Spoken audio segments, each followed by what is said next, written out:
여러분 안녕하세요. 기자왕 김기자 채널 김태현입니다. 오늘은 저는 잘 몰랐는데 여러분들도 혹시 아실 수도 있고 모르실 수도 있는데 아셨으면 좋을 것 같다 라는 법과 관련된 이야기를 해볼까 합니다. 오늘은 갓나아기를 죽였을 때 좀 끔찍하죠. 일반 성인을 죽이는 것보다 오히려 처벌이 낮은 대한민국 현실에 대해 이야기해보려고 합니다. 얼마 전 일이죠. 경기도 수원시의 한 오피스텔에서 영아가 시신으로 발견된 사건이 있었습니다. 경찰 조사에 따르면 2017년 무렵 아이의 어머니가 아이의 분유에 약물을 넣어 살해한 뒤 시신을 비닐에 싸 자신이 거주하는 수원의 한 오피스텔에 약 3년간 방치했다고 합니다. 범행의 동기는 경제적 형편이 어렵다는 이유였는데요. 2020년 현재에도 이런 사건이 계속 발생되는 것이 참 안타까운 일입니다. 그런데 여러분 혹시 알고 계시나요? 이렇게 갓난아기를 죽이거나 유기했을 때 죄를 감경받을 수 있도록 법에서 명시하고 있다는 사실 말입니다. 현행 형법 제251조와 제272조에는 영아살해죄와 영아 유기죄가 명시되어 있습니다. 그런데 형법에 이 죄들이 존재하는 이유는 처벌 수위를 낮춰주기 위해서입니다. 아무런 반항도 할 수 없는 갓난아기들이 죽임을 당했는데 살인을 저지른 피의자가 오히려 형량이 낮은 처벌을 받게 된다는 것이 이상하지 않으신가요? 사실 이 죄는 우리나라의 슬픈 역사와 함께하고 있다고 합니다. 여러분들도 많이 보셨을 거예요. 그 20세기 중반을 배경으로 한 드라마에 보면, 그러니까 1950년대, 60년대 이런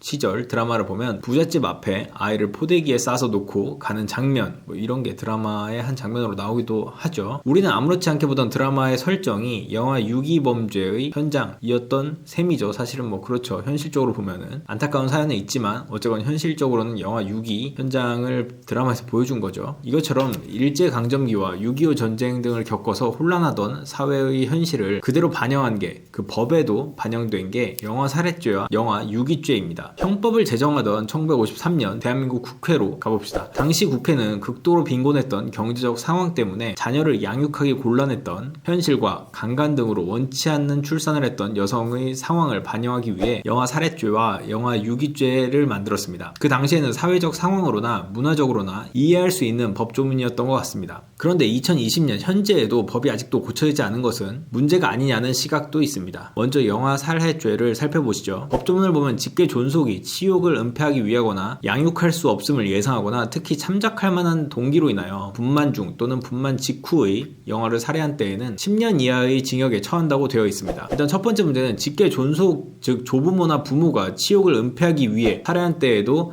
감경이 적용되고 있습니다. 자녀가 어디서 임신을 하고 왔을 때 너는 우리 집의 치욕이니까 그 아이는 지워버려 라고 말하는 상황인데, 이게 이미 태어난 아이인 거죠. 과거 가문의 명예를 중시했던 조선시대 마인드로나 가능했던 일인 것 같긴 한데 지금에 와서는 좀 시대착오적이지 않나 라는 생각이 듭니다. 두 번째 문제는 양육할 수 없음을 예상할 때 감경이 적용되고 있다는 겁니다. 요즘에는 이제 베이비박스나 입양 등 다양한 수단이 있는데도 불구하고 꼭 살인이라는 그 극단적 방법을 했음에도 감경을 해줘야 하는가에 대해서는 다른 생각이 있을 수도 있지 않을까 싶습니다. 저는 살인은 어떠한 경우에도 변명할 수 없는 죄라고 생각합니다. 물론 참작할 만한 동기라는 조문에서 나타내듯이 강간 등으로 인한 임신은 이미 낙태가 가능한 상황입니다. 물론 독일이나 오스트리아, 스위스 등의 형법에서는 영아 살해죄를 두고 있긴 한데요. 이 감경 대상이 모친에게 한정되는 차이가 있습니다. 우리나라처럼 직계 존속 전부에게 적용되는 건 아니라는 거죠. 그 이유는 출산 후 겪는 극심한 스트레스로 인한 정신적 문제 때문에 간혹 발생되는 경우가 있어서라고 합니다. 이것은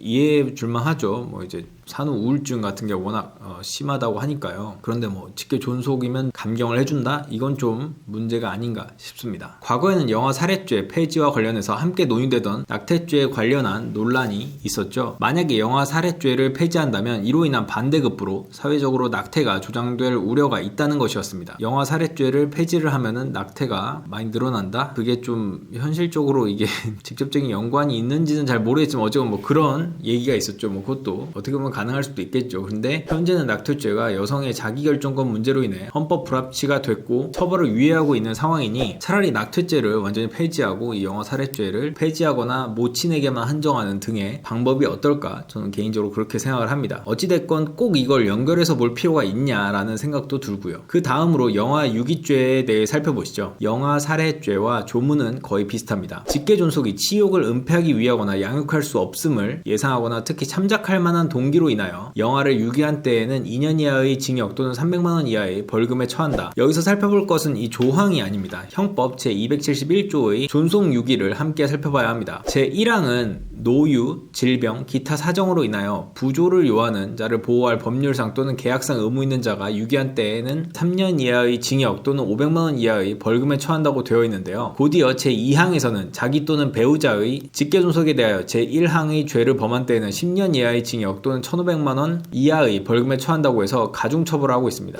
이걸 그냥 쉽게 얘기하면 한마디로 부모님이 아프시거나 도움이 필요한데 유기하면 가중처벌을 한다는 건데요. 그런데 갓난아기는 유기하면 오히려 형을 감경해준다는 소리죠. 이것에 대해서 국회의 입법조사관은 법안 검토 보고서에서 형법상 평등 원칙에 위배될 소지가 있다. 그리고 영아는 보호 필요성이 큰 사회적 약자라는 점에서 행위 동기가 형의 차이를 둘 만큼 비난 가능성이 적다고 할 수 없다는 입장을 밝혔습니다. 영아 살해죄와 영아 유기죄, 현대사회와는 조금 맞지 않는 법 같죠. 그런데 이 법들은 과거부터 정부와 국회에서 개정을 위해서 지속적으로 법안을 내놓긴 했지만 아직도 통과되지 못하고 있다고 합니다. 매번 국회에서 잠들다가 폐기되는 이 법안들이 왜 처리되지 못하는 걸까요? 저는 가장 중요한 이유는 관심을 받지 못하고 있기 때문 아닌가 싶습니다. 아무런 저항 능력이 없는 갓난아기들에 대한 살인은 어떠한 경우에도 정당화될 수 없다고 생각하는데요. 가능하면 많은 분들이 관심을 가지고 의견을 내어주신다면 지금과는 조금 맞지 않는 이 제도의 문제도 고칠 수 있지 않을까 싶습니다. 오늘은 많은 분들이 저도 잘 몰랐어요. 근데 이런 법이 있다는 걸, 원래는 일반적으로는 친족 간의 어떤 살인, 유기 이런 거는 더 가중처벌하는데 우리 영화는 좀 감경을 시켜주는 게 왜 그럴까 싶은 마음도 들어서 이야기 한번 해봤습니다. 오늘은 여기까지 하겠습니다. 끝!